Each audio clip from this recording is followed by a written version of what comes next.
Hello! Ayan na. Bali ito na, na-assemble ko na lahat. Medyo hindi lang magandang pagkakabutas dito sa mga to. Pero kahit pa paano, okay naman na. Pero plano kasi palitan to sa kwan din eh. Sa future, papalitan ko to ng bakal na enclosure. Dapat kasi bakal ang enclosure nito. Yun yung suggested na enclosure niya, bakal. Bali, okay na siya lahat. Naikabit ko na. Ito yung 5 volt module para dito sa voltmeter niya.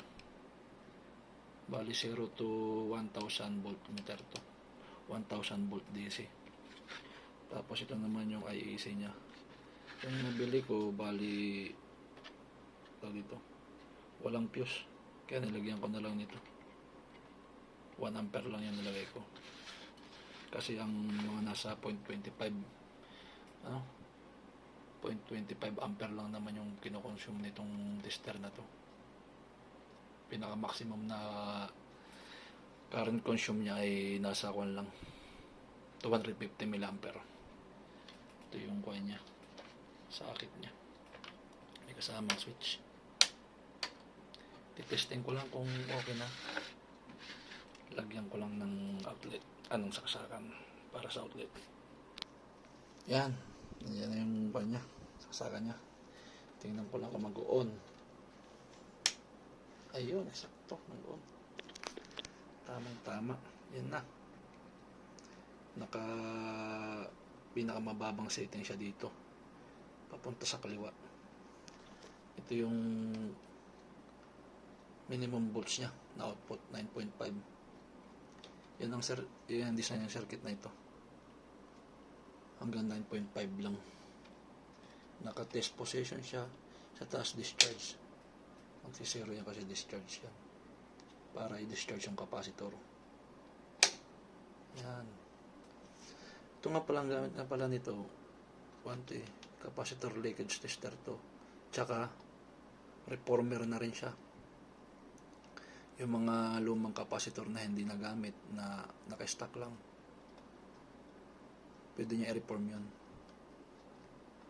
Medyo hindi ko na ipapaliwanag kung paano yung reform, pero marami naman dyan sa internet. Marami namang explanation dyan, topic dyan sa reformer na yan. Ito yung 5 volt module. May ilaw yan, para dito yan. Kasi hindi ito gagana pag walang 5 volts. Nakasiparate yan, hindi yung kasama dito. Hindi yung kasama dito. Nakasiparate yan. Papunta yan dyan. Yung connector niya. Tapos ito yung niya. Testing niya. Yung output nito. Dito yan. Papasok yan para isukatin niya. Yan. Ngayon, magte-testing ako ng unang-una. Ito-testing dito ang capacitor.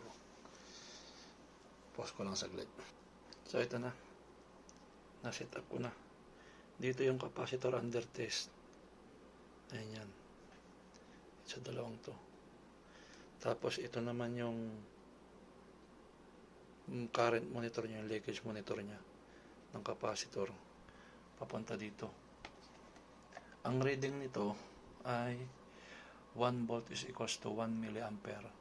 So, kung may mababasa tayo dyang 1 volt, ang actual reading yan ay 1 milliampere leakage current ng capacitor na under test.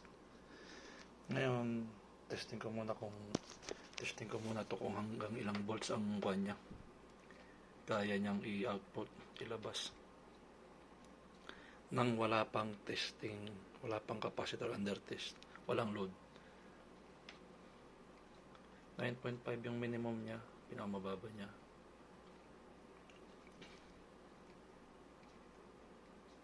Ayan o. Mga nasa 640, 43. Mataas yan. Delikado yan ha. Mga 642 volts DC. Sa mga ang nilalabas lang nung may voltage doubler kasi yan. Sa mga LCD TV, LED TV, ganun. Sa mga monitor, ang nilabas lang mga nasa 300 plus DC doon sa main filter capacitor. mga nasa bandang 380 ba yan o 300 mga something mga ganun, pero hindi bababa ng 300 volts DC. Ito doble oh, ito doble, mga nasa 640 siya oh, kaya malakas yan. Kaya itong ganito, ang advance lang medyo gumagamit ito, advanced tech, delikado to, dapat alam mo ginagawa dito, makakurente kapag hinawakan mo yan. So ibabalik ko lang sa zero, sa pinaka minimum na calibration niya, itong potentiometer yan, nasa 9.5 lang talaga yung pinamababa, yan lang yung maximum na kayang ibigay na output nitong minimum pala, maximum na minimum output nitong capacitor leakage tester na ito. Hindi lang to tester, reformer din to, katulad ng sinabi ko kanina. So ngayon testing na natin itong, meron ako ditong capacitor, ito 450 volts 47 microfarad. Ang nangyari dito sa power supply ito is MPS, ayan o, nagtay siya, sinuka niya yung electrolytes niya, yung liquid niya, yung acid niya, sabi niya. Ngayon ang nangyari dito, nag-short yung quantity, nag-short yung switching IC nito, yung regulator IC nag-short, tapos may nag-short pang capacitor na maliit na capacitor, nag-short din yan. Pero ito naman nagtae siya pero bumaba yung quantity, bumaba lang yung value nito, nag-out of range yung value niya. Ito ang una nating testing, 450 volts yung maximum voltage, 47 microfarad. Set up ko lang sandali. Ayan, dapat hindi magkabaliktad yan, yung negative sa negative dapat, yung positive sa positive, tapos dapat hindi rin magdikit para hindi mag-short. So ngayon ilalagay ko na sa 9.5 pa lang yan, yung initial na leakage current niya dito. Ito yung leakage current niya papunta dito, yan o, negative 100 microampere. Bali nasa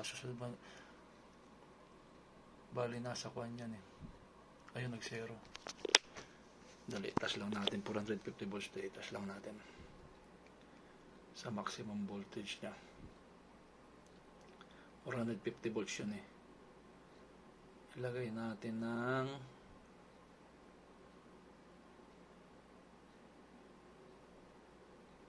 450, ilagay natin 400, maski na 400 lang muna.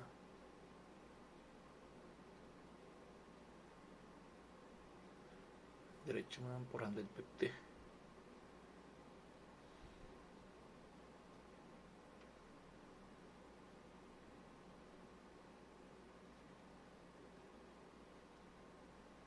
$449 na lang.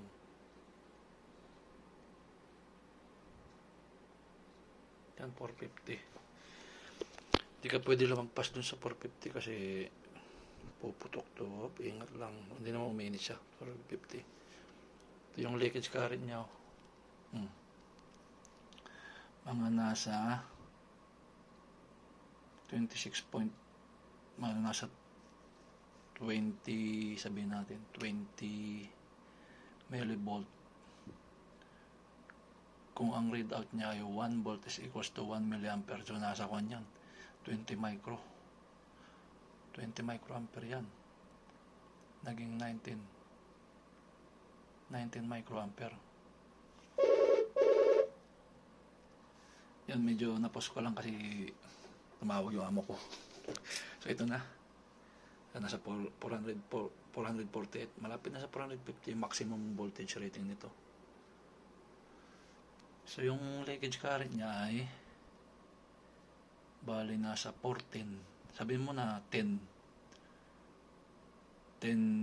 microampere, kasi yung 1 volt is equals to 1 milliampere. So nandito tayo sa milliampere, susunod sa milliampere ay equals din yan sa micro. Yung volt, yung actual reading niya dyan ay 1 volt is equals to 1 milliampere.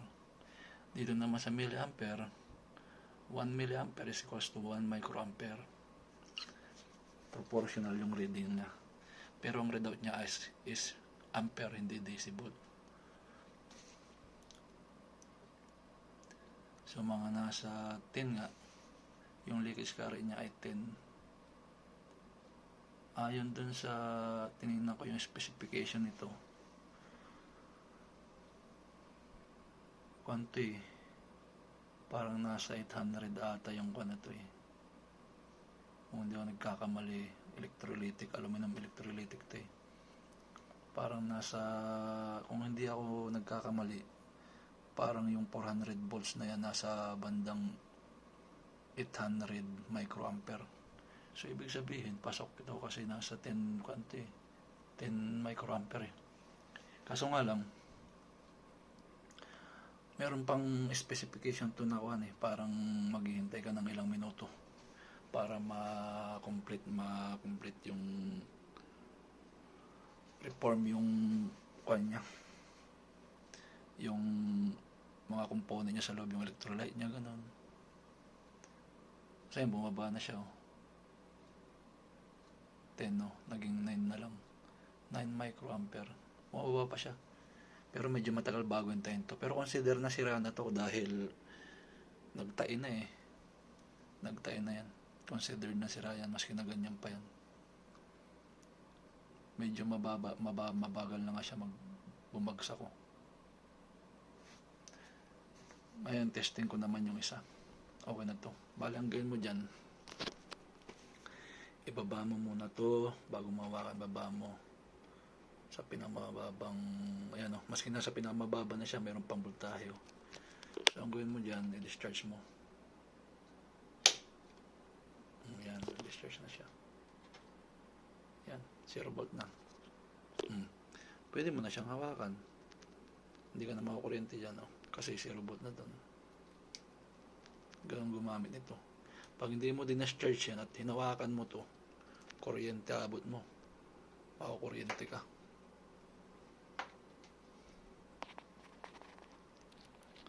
Ngayon, itong isa naman ang i-testing natin. Para sila ng value, 47, Capson, 400 volts lang, pero ito yung isa kanina, 450. Pero para lang ng value.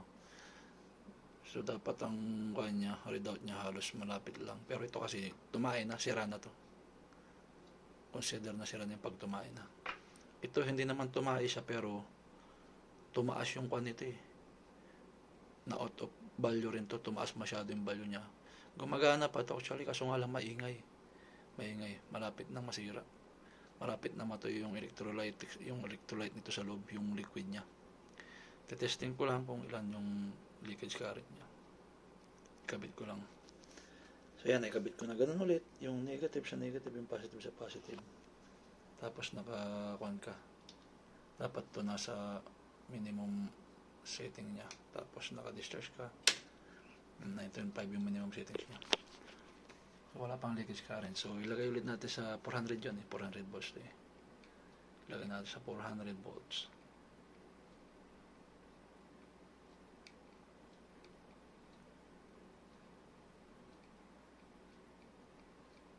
Yan, 400 volts. Yan. So ito yung leakage current niya. Nasa 10 din.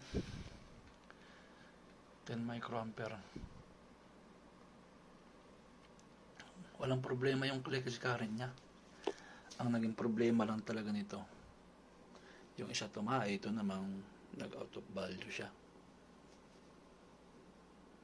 Yan. Ganun lang ulit. Kung ilalagay natin sa millivolts yan, yan, nasa microampere yung reading niyan, 13 microampere. Pero ang alam ko dito eh, yung normal talaga nito is mga nasa 800 microampere. So okay to, kaso nga lang considered na sira na rin to dahil tuyo na siya, tapos maingay sa circuit, tapos mababa na yung, mataas na masyado yung value ng capacitance niya. Ganun ulit, bago mo hawakan yan, katalisin, ibaba mo yung voltahe sa minimum, tsaka mo i-discharge, Tsaka mahal ayusin. O, pwede mo nang hawakan, no? Diba? Hindi makuryente dyan. Okay na siya. Ngayon, testing naman natin tong 100 nanofarad X capacitor. 100 nanofarad, 275 volts yan eh. Kabit ko lang. So ito na, ito mga ganito, non-polarized, okay lang to na magkabaliktaran. Yung polarity nito, okay lang. So ito dapat nasa minimum ulit, tapos ito, test mode. Pag nasa taas, discharge. Pag nasa baba, test. So yung minimum, kanina 250. Wala pa siya. 250 ilagay natin sa mga na 275 pala, mga nasa 250 ilagay natin.